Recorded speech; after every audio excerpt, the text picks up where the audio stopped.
Partículas de História Militar começando, seja muito bem-vindo. Eu sou Daniel Ibarra, nessa voz sexy, e este é mais um podcast do Clube dos Generais. Levante e arrumem suas coisas, vamos, de pé, de pé, de pé! Hoje nós vamos falar um pouquinho sobre os Estados Unidos na Primeira Guerra Mundial, com um foco num senhor chamado John Joseph Pershing, que é o famoso General Pershing, o General Blackjack. Comigo sempre ele, meu queridão, Glênio Madruga. Tudo bem, Mac? Tudo jóia, boas saudações cavalarianas, você, amigo, amiga, que tá aí junto com a gente mais uma semana, falando aqui, situando, agradecendo e pedindo desculpas para alguns de vocês, porque essa semana a gente teve a migração do nosso feed dos podcasts e em algumas situações, alguns usuários específicos, isso causou a duplicação de 43 episódios. Ah, mas é só assistir todos eles de novo. Então, se isso aconteceu com você, por um lado, me desculpe, por outro lado, se você perdeu algum, a chance é essa de aproveitar e voltar ali em algum assunto que possa te interessar. Aproveite. Eu tô, como vocês podem ver, com essa voz gostosa. Afinal, é 8 horas da manhã no domingo. Então, vocês estão vendo, o Mac me faz acordar 8 horas da manhã no domingo para gravar podcast. Eu tô meio gripadinho, então acaba tendo essa voz um pouco mais complicada de editar, né, Mac? Essa voz grave. Essa voz grave. Tem que mudar toda a equalização isso aí, mas faz parte. Vai, isso aí se mesmo. você tentar fazer o corte abaixo de menos 40 lá, vai foder tudo, Já não vai aparecer não vai nada. Uhum. Muito bom, cara, mas vamos falar dos Estados Unidos, ali na Primeira Guerra Mundial. Os Estados Unidos não estavam prontos para a guerra, assim como não estavam na Segunda Guerra Mundial também. Quando a Segunda Guerra Mundial começou em 1939, na Europa, os Estados Unidos tinham por volta de 100 mil homens no exército. Então, a situação da Primeira Guerra Mundial também era assim. Os EUA não estavam prontos para a guerra, né, Mac? Pois é, isso que você comentou agora de também não estavam prontos na Segunda Guerra Mundial é meio que uma constante. Você vê que diversos países que entraram em guerras, grandes guerras importantes, não estavam prontos para a guerra e venceram a guerra. A mesma coisa a gente pensar a Guerra da Tríplice Aliança, no metade do século XIX. O Império do Brasil não tinha nenhum exército fixo, quanto mais está pronto para a guerra. E o resultado foi o que a gente conhece. Mas voltando ao assunto do dia, o exército dos Estados Unidos dá para fazer uma comparação bem alta, tá, gente? Com o que era as forças militares do Brasil na época do início da Guerra do Paraguai. Era quase uma força de vigilância, uma força policial de fronteiras. Um pouco de uma milícia bem organizada seria. Isso. Quase aqui no Brasil eram as chamadas guardas nacionais organizadas por estado. No Rio Grande do Sul era as tropas dos caudilhos. E nos Estados Unidos era mais organizado a questão da estrutura do exército, mas era isso, era esse trabalho mais de fronteira com algumas missões internacionais. Então tinha gente da costa leste à costa oeste do território americano, mas tinha gente espalhada até as Filipinas, em territórios do além-mar. E uma característica curiosa também é que os principais comandantes do exército eram veteranos das campanhas contra os nativos americanos. Sim. A gente pensa na campanha de expansão do oeste, aqueles combates, aqueles massacres, todo aquele rolo que deu no século XIX. Era esse pessoal que estava comandando o exército. Nisso a gente inclui o próprio Blackjack Pershing, que fez parte da campanha contra o Jerônimo e fez parte da campanha de Wounded Knee. E não confundamos aí com o massacre de Wounded Knee, que é outro evento. Até se vocês tiverem interesse nesse episódio aí, a gente pode de repente puxar um PHM para falar disso. O Pershing ele nasceu ali um aninho antes da Guerra Civil Americana, né, da Guerra de Secessão. Acho que o primeiro grande conflito dele foram as guerras indígenas, né? A gente está falando especificamente da campanha contra Jerônimo, mas acho que o primeiro grande conflito que ele participou foram as guerras indígenas. E aí, cara, dali pra frente foi uma atrás da outra, né? Hispano-americana, filipino-americana. Ele participou da Guerra Russo-Japonesa, por incrível que pareça. A expedição pra arrancar o saco fora do Pancho Villa. E depois a Primeira Guerra Mundial. Um cara que viu bastante ação durante seu serviço ativo. E isso e os próximos dois, né? O Robert Lee Bullard, que também fez parte da campanha contra o Jerônimo. Que não é o Lee lá de trás, tá, gente? Não é o General Lee confederado, por favor, não misturem alhos com bugalhos. Não misturem, mas inspirem os bugalhos nos alhos. Exatamente, não confundam a grande obra do mestre Picasso com a grande pica do mestre de obras. Coisas completamente diferentes. Quase isso. Mas o Bullard não tinha Lee no nome original dele. Ah, não? Não, ele colocou o Lee no nome dele em homenagem ao General Lee, da Guerra da Secessão. Olha que beleza. Olha só. E eu fui pego de surpresa. E tinha um outro general, o Hunter Liggett, que também teve essa experiência em Cuba, nas Filipinas. E esse conjunto de principais líderes acabou tendo toda essa experiência de combate, mas principalmente combate contra a guerrilha, contra a milícia. Pessoal de, como é que a gente pode falar, contra a insurgência. E não guerras convencionais de grande volume, como foi a própria Primeira Guerra Mundial. Ou seja, eles também, toda a doutrina para uma guerra do modelo da PGM não existia, né? Exato. Uma outra curiosidadezinha que a gente levantou aí, desse Hunter Liggett, ele serviu nas Filipinas e na época que ele estava lá, ele avisou o comando, fez um relatório, falando, o seguinte, a situação aqui nas Filipinas, se alguém fosse invadir, um potencial futuro inimigo nosso fosse invadir esse território aqui, a gente tinha que se preocupar muito com o Golfo de Lingayen, que dá acesso a Luzon, a capital ali. E registrado e tal. Foi exatamente o que o Japão fez em 1941. Plano certinho do Japão. Então, mais um ponto pro Hunter Liggett aí que... Era um homem de visão. É um homem de visão, exatamente. Bom, a gente comentou aqui, os Estados Unidos não tinha uma experiência militar recente, né? Normalmente a tua doutrina militar, ela acaba absorvendo muito do que foi a última experiência militar recente. Um exemplo próprio, vamos falar do Exército Brasileiro, que se reestruturou após a Segunda Guerra Mundial. Ele tinha uma doutrina francesa e ele se reestruturou numa doutrina americana após a Segunda Guerra Mundial. E a última grande experiência militar recente americana tinha sido a própria Guerra da Secessão. Exato. E daí, para quem tiver mais interesse na Guerra de Secessão, a gente tem os episódios aí pelo nosso feed. É só dar uma procuradinha e se não achar por causa dessa mudança do feed, essa bendita mudança do feed, acha sempre no nosso site todos os episódios. Sim. E aí começou o rolo todo da Primeira Guerra Mundial. Informaram o Pershing que tinha uma situação de guerra de trincheiras na França. E a resposta dele, com essa experiência anterior, imediata, de guerra de volume dos americanos, ele respondeu, ok, os americanos estão acostumados com guerra de trincheiras. Aonde? Lembremos um lapso aí de 50 anos entre uma coisa e outra, né? O sujeito estava falando de Vicksburg. E como assim? Temos experiência em guerra de trincheiras. Menos, né? Bom, ele até tem alguma razão, né? A gente acabou de dizer que a doutrina americana estava baseada ainda na Guerra Civil. Né? Vicksburg foi de março a julho de 1863. Pois é. Nós estamos aqui em 1914, então faz só um tempinhozinho, coisa pouca.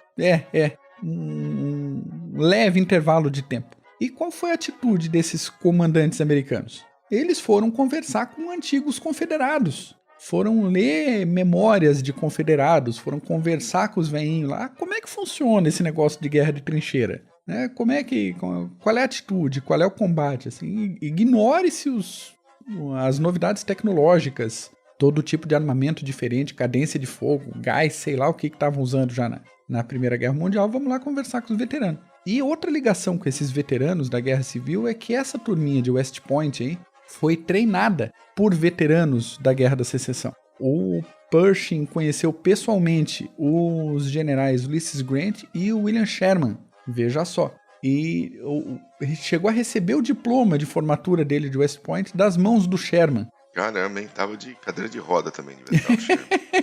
Tava ruinzinho ali. O Grant, ele realmente conheceu o Grant quase virando o Cabo da Boa Esperança. Isso é claro. O Grant morreu ali em 1865.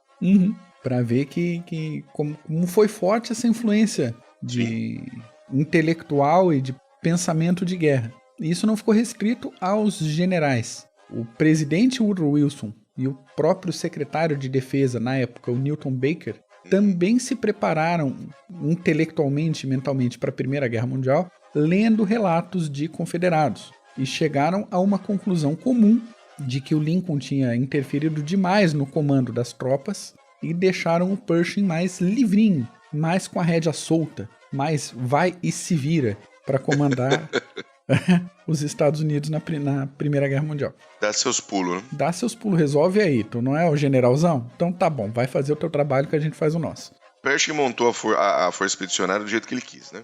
Foi. Basicamente é isso que você tá falando. Uhum. Né? Escolheu o comandante, deu preferência para os amiguinhos dele de West Point, o que é bem normal. Né? Vamos dar preferência para quem a gente conhece e para quem a gente confia. Uhum. Assim como o Clube dos Generais, você conhece, você confia. E, slogan. Gostou, hein? Gostei. Vamos incorporar isso aí na nova fase do Clube dos Generais. Não, mas para quem não tem um blindado em casa é melhor. Ainda é melhor. É clássico. É campeão. Boa. É campeão. Boa. Então ele escolheu a dedo, né? Quem ele queria. Antes do comando ser ajeitado, passou um tempinho lá nas trincheiras, aquela coisa toda. Conta um pouquinho disso aí, né? Confiou desconfiando. Assim, eu te conheço, você é meu amigo, tal, a gente treinou junto, somos colegas lá de West Point, mas vamos lá ver como é que é o negócio? Então, chamou pra junto, conversou com um por um e fez uma espécie de seleção natural. Pegou esse pessoal e levou junto pra França, pra bater trincheira lá, pra conversar com a tropa, e já foi dispensando os que tinham pouca vontade, pouca força de vontade, pouca disposição e pouco preparo físico. E a gente não tá falando de gente novinha, né? A gente tá falando dos grandes comandantes aí. Quando você chega a general em qualquer força armada, talvez com exceção da russa, né? E você vira general porque você respirou, ganha a medalha do mesmo jeito.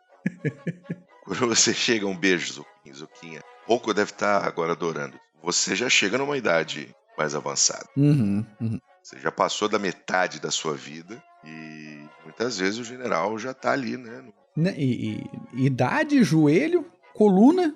Coluna, e bom. Pancinha. Aquela delicada pança, né? Que nem a minha, assim. Um que quase rodou foi o Hunter Liggett, que tava com excesso de peso. E tomou uma prensa do Pershing e respondeu pro Pershing, olha, não tem gordura acima do colarinho, meu trabalho é com a cabeça, cara. E acabou ficando, acabou tendo um destaque aí na Primeira Guerra. O Pershing, com essa coisa dele ser o bonzão da balachita, ele instituiu nomenclatura de um monte de coisa que tem até hoje, né? Dentro do meio militar americano. Deram corda pra ele, ele foi fazendo. Então todos esses códigos aí que a gente lê, em tudo que é manual mais novo de guerra americana, G2 para inteligência, G3 para planejamento, G4 para logística e tudo que vem depois, foi coisa do Pershing. Outra coisa curiosa é a grande formação de unidades para a época, unidades militares, que ainda existem hoje e que foram criadas para a Primeira Guerra Mundial. Boa. E aí a gente destaca a 1ª Divisão de Infantaria, Big Red One, a 3ª de Infantaria, Rock of Marne, e a 82ª Aerotransportada. Grande 82. Um abraço pro Gavin. Um abraço pro Gavin, exatamente. Isso daí foi formado para a Primeira Grande Guerra. Bom, e a Primeira Guerra ainda viu o nascimento de alguns oficiais que depois iam ter muito sucesso, especialmente ali na Segunda Guerra Mundial, né? A gente pode falar do George Marshall, o próprio Patton, também estava na Primeira Guerra Mundial como coronel. Então foi vamos dizer assim, um batismo de fogo para esses caras para o que viria 20 anos depois. Batismo de fogo e, junto com isso, todo conhecimento de tecnologia, tática, doutrina. Eles iniciaram todo um novo pensamento militar. O Marshall começou lá no planejamento, no G3, fazendo ações de movimentação de combatentes entre 17 e 18. Obviamente, né? Período americano da Primeira Guerra Mundial. É o período que os Estados Unidos estavam lá. O Patton, cavalariano, futuro comandante do 3º Exército, chegou a ter ferimentos na ofensiva do Meuse Argonne. E antes da Primeira Guerra Mundial, ele e o Pershing combateram juntos no México. Até teve quase um rolo aí de juntar as famílias por meio de casamento, mas não rolou. Não funcionou isso aí. Sim. E o MacArthur, que serviu na gloriosa e máscula Divisão Arco-Íris, primeiro comandando uma brigada, depois comandou a divisão inteira, só que ele não se dava muito bem com o Pershing. Mas de qualquer forma, tava ele lá na primeirona e tava na segunda. Divisão Arco-Íris não tem nada a ver com lutas pelos direitos sexuais. É zoeira de domingo de manhã mesmo. Era o nome da 42ª Divisão de Infantaria da Guarda Nacional do Exército dos Estados Unidos. Perfeitamente. E o Pershing Ele gostava de ir pra cima da negada, né? É. Ele queria que o pau comesse rápido. Empolgado. Empolgado, menino. Empolgado, meio suicida, quase banzai o sujeito. Ele chegou, se situou, né? Fez esses intercâmbios militares aí. E na cabeça dele, os ingleses e os franceses tinham se acostumado demais com a guerra de trincheiras. E resolveu que o negócio era guerra aberta. Era partir para o braço mesmo. O conceito dele era interessante. Envolvia aí grandes divisões de 28 mil homens cada uma, que fariam esses ataques direto em algum ponto da defesa alemã e daí manobrariam na retaguarda para quebrar o fronte. Sim. No ataque, as formações iam abertas, os regimentos avançando em colunas de 3 batalhões, um responsável pelo ataque, outro pela infiltração e outro pelo suporte, e por sua vez cada batalhão ia avançar em colunas de 3 companhias. Bem montadinho o negócio. Teoricamente, né? Teoricamente sim. Na defesa, eles contariam com a habilidade de tiro dos soldados americanos, que realmente era muito boa, mas esse negócio de formações abertas aí não funcionaram muito bem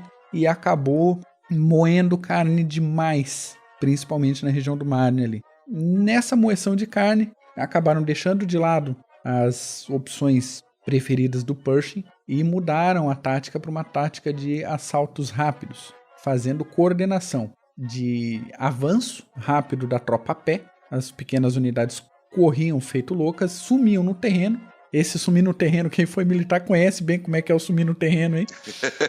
Né? E se abrigavam, e nessa abrigada chovia metralhadora e artilharia cronometradinha para fazer a cobertura e o impacto no inimigo. E isso acabou funcionando um pouquinho melhor do que sair correndo de peito aberto para cima dos alemães. O Pershing, ele também, um detalhe acho que bastante interessante, ele cagava pros outros aliados dele, né? Franceses, britânicos, ele tava mais é o famoso CIA, né? Cagando e andando pra esses caras. Pois também, os caras começaram com uma atitude bem discutível, né? Bem discutível para com os americanos aí. Porque quando a Europa pediu ajuda, quando a França e a Inglaterra pediu ajuda para os Estados Unidos, eles queriam soldados, queriam carne para moer, não queriam comandantes. Mas como mandar sua carne para moer sem comandante, né? Ainda mais os americanos. Aí, quando os americanos chegaram lá, ainda assim, os comandantes tentaram amalgamar, juntar as tropas para manter o comando na mão da França e da Inglaterra. E o Pershing falou não, né? Nem a pau. Então, entre 17 e 18, foi estabelecida uma série de treinamento de tropas para adaptar o pessoal para a guerra na Europa. E isso deixou na ponta da ferradura todo mundo que ficava perguntando quando que os reforços iam chegar no fronte. E enquanto isso acontecia, o Pershing batalhava lá para ter um comando independente. E ele segurou as tropas mesmo até dar a crise no Marne no início de 18 ali. Falou, não, já que a gente vai, a gente que é o comando. Eu sou o general responsável por esse bando de militar aqui. Não tem essa de vamos servir a França e a Inglaterra. Bom no cu. Exatamente. De forma direta e objetiva. Direta, exatamente. E acabavam discutindo, como a gente comentou, essa estrutura de ataque e de defesa antes. Havia uma discordância muito pesada em tática e em estratégia. O Foch, comandante francês, queria que os americanos atacassem somente pelo sul, fazendo contorno, pegando aquela clássica expressão, ataca pela barriga mole das defesas alemãs. E o Pershing queria fazer um avanço direto rumo a leste, por conta própria, e dane-se direto para a Alemanha. Se pudesse marchar em Berlim, para ele tanto melhor. Uma atitude que a gente lembra um pouco do próprio Patton na Segunda Guerra Mundial. Ele queria munição e combustível, se desse por conta, e ia ele com o blindado dele para invadir Berlim. Se desse por conta, ele parava só na Polônia. É isso aí.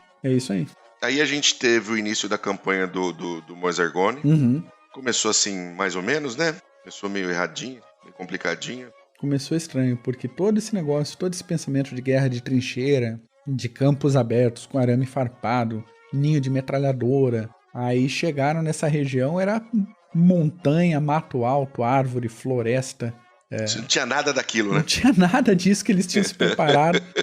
E tinha 4 camadas de fortificação alemã para proteger esse rolo. Eu acho que isso foi coisa do Foch, viu? Eu não duvido. Foch falou, filho de uma puta. Então tá bom, vem cá. Você pode liderar aqui, ó. Lidera aqui, ó, Moisés Ergoni, ó. Vamos lá. Vai lá, pau na jaca. 6 meses você ficou enrolando aí, treinando na trincheira? Vamos lá pro Moisés Ergoni. Isso aí. E as 2 primeiras semanas foram um desastre total, porque a maioria dos militares eram jovens americanos com pouca experiência de militaria, pouca experiência de vida, um bando de bisonho, pra falar bem a verdade. Não dá pra pedir muito também, né? E das 9 divisões que participaram desses primeiros combates, 3 tiveram algum tipo de coisa que pode, de repente, ser chamada de sucesso. Mas analisemos que os bisonhos, às vezes, davam aquele pânico, ficavam perdidos no tiroteio e eram picados por artilharia, metralhadoras, abatidos igual pato no meio do mato pelas defesas alemãs, que eram de tropas bem experientes já.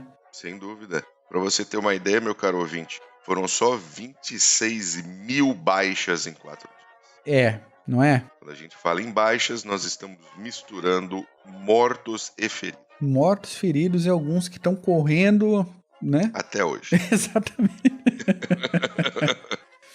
E outra coisa complicada que a gente fala direto aqui no nosso podcast, não é só o dedo no gatilho que ganha a guerra. Não, imagina. É logística, tem que chegar as coisas pro pessoal. Logística ganha a guerra. E a linha de suprimentos ali era um desastre. Todo o setor americano era abastecido por 3 estradinhas que ficavam as 3 sob bombardeio constante dos alemães. E ainda tinha as chuvas de outono que transformaram aquilo ali em um lamaçal total e completo. Se você acha a neve ruim, meu caro ouvinte, aquela história do General Inverno, que derrotou os alemães, o outono, que você não conhece o outono, aquele bando de chuva fazendo aquela lama desgraçada e até o joelho, você não consegue andar com nada, ainda mais a Primeira Guerra, que era 100% hipomóvel.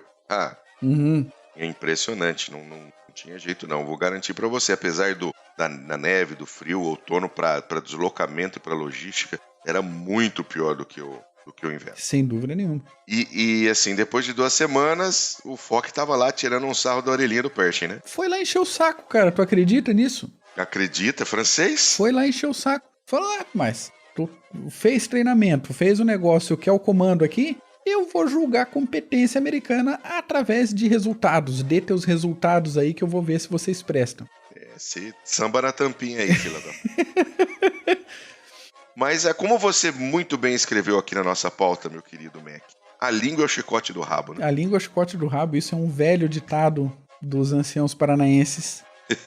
Porque o Foch foi lá encher o saco, só que o jogo virou, não é mesmo? Não é mesmo? O Hunter Liggett deu um trabalho para os chucrutes, fez uma parte das tropas avançar pela floresta e outra parte manobrar pelo flanco, né? Resolveu contornar o mato. Sim. Fazendo a alemãozada recuar. E depois, desenvolvimento de combate para deixar a situação um pouco mais igual. Depois que ele assumiu o comando da All American Division, e isso a gente está falando em outubro de 18, finalzinho ali da guerra, o Liggett conseguiu dar um jeito na situação de abastecimento. Pegou toda a galera, pegou unidades inteiras para arrumar a estrada, fazer drenagem de poça e de piscina que tinha no meio da estrada ali, limpar mato, alargar caminho, alargar a estrada.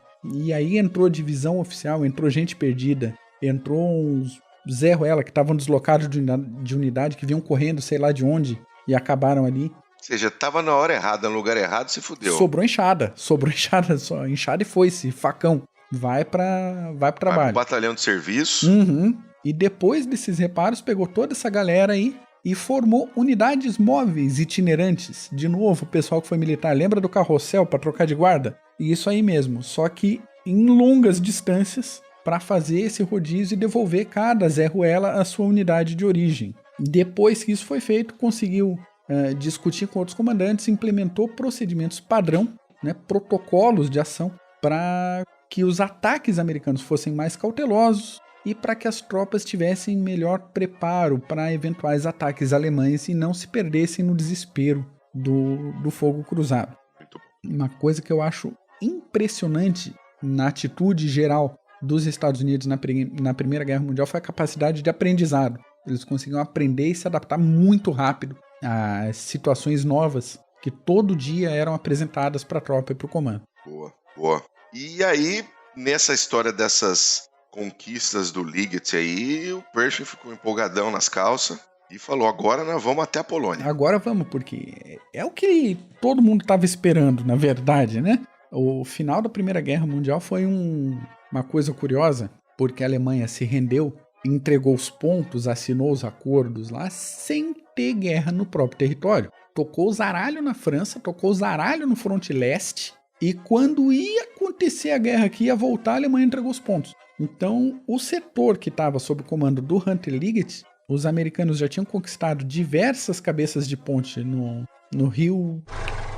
Moise. Obrigado. No Mosa, né? No Mosa. Muito obrigado. E estavam com plena preparação para avançar sobre Metz. No setor sul, o pessoal que estava com o Robert Lee Bullard estava recebendo reforços de 5 divisões novinhas, todo mundo animadaço.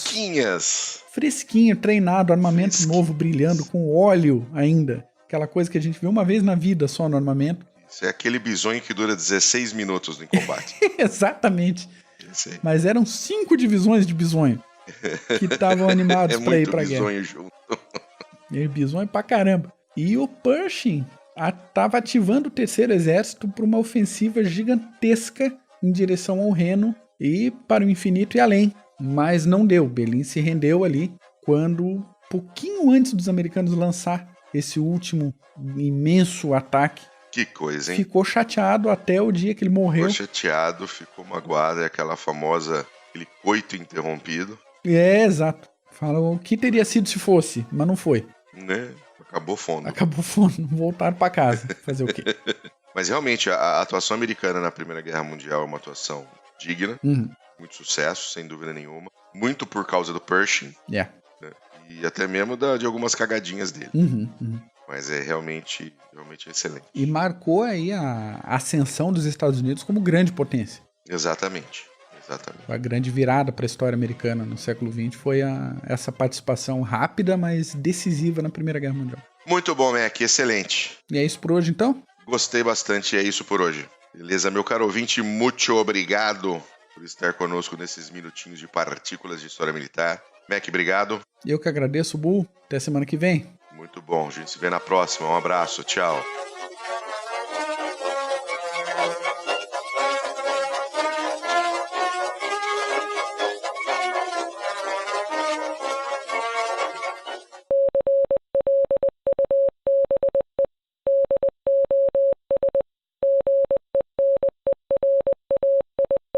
Cara, já passou aqui, eu não sei se tá ouvindo isso aí na gravação, meu caro ouvinte, mas é o terceiro avião em menos de 2 minutos que passa aqui em cima de casa. Viracopos tá movimentada hoje, viu? Tá dando estranho em Viracopos, né? Puta que eu pariu.